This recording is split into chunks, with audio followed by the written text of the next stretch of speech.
চলো আজকে তোমাদের সাথে একটা মিষ্টি লক্ষ্মী প্রতিমার মতো দেখতে এক ব্রাইডের স্টোরি শেয়ার করা যাক। ডেটটা ছিল 30শে মে আর সেদিন আমার লোকেশন ছিল বড়া কমলাপুর। আর সেদিনের আমার মিষ্টি ব্রাইড ছিল সুরভিদি। এই যে আমরা দিদির বাড়ি পৌঁছেও গিয়েছিলাম আর যেতেই দিদি একদম অন টাইম মেকওভারের জন্য বসে গিয়েছিল। আর সেদিন না আমি ভেবেছিলাম একদম ফুল মেকআপের টিউটোরিয়ালটাই তোমাদের সাথে শেয়ার করব, যার জন্য একদম প্রথম থেকেই আমি ভিডিও করা স্টার্ট করেছিলাম। কিন্তু সেই আমি ব্রাইডের সাথে গল্প করতে করতে আর ভিডিও করতেই ভুলে গেছিলাম।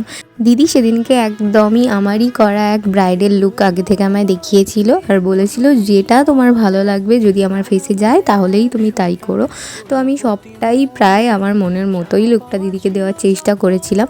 আর এখানে দিদির বেস মেকআপটাও কমপ্লিট হয়ে গিয়েছিল, যেহেতু ফুল ওয়াটার রেজিস্ট্যান্ট মেকআপের বুকিং ছিল। তো সেক্ষেত্রে একদম ফুল প্রসেস থাকে ওয়াটার স্প্রে করে মেকআপটাকে আরও লং লাস্টিং করার। তো আমি সেটাই করছিলাম এখানে। আর এখানে দিদির মেকআপটা অলমোস্ট কমপ্লিট হয়ে গিয়েছিল, শুধু হেয়ারস্টাইলটাই বাকি। চলো এবার দিদির ফাইনাল লুকটাও দেখে নেওয়া যাক। এই লুকটা যখন আমি স্টোরিতে এবং একটা ভিডিও পোস্ট করেছিলাম তখন তোমাদের থেকে আমি প্রচুর ভালোবাসা পেয়েছিলাম। তোমরা অনেকেই খুব পছন্দ করেছিলে এই লুকটা, আর আমারও ভীষণ পছন্দের একটা লুক এটা। আর যারা এই প্রথম এই ভিডিওটার মাধ্যমে এই লুকটা দেখছো, তোমাদের কেমন লাগলো তোমরাও প্লিজ একটা করে হলেও কমেন্ট করে জানিও। দিদির কতটা পছন্দ হয়েছিল এই লুকটা, চলো দিদির থেকেই শুনে নেওয়া যাক।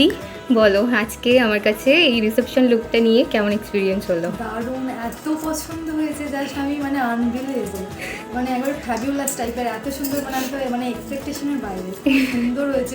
মধুমিতা যে এত ভালো, আমি এত সুন্দর মেকআপ করবো আমি তো ভাবতেই পারিনি। এত পছন্দ হয়েছে, সত্যি প্রচন্ড পছন্দ হয়েছে। তুমি আমায় সেইভাবে কিছুই বলনি, প্রায় আমি আমার মনের মতোই লুকটা তোমায় দিয়েছি। একদম। তো তোমার পছন্দ হয়েছে? তো সত্যি আমি বলছি, একদম মন থেকে বলছি পছন্দ হয়েছে। তো আমার আপকামিং ব্রাইডসদের উদ্দেশ্যে কি বলবো? আমার ভরসা করা যাবে?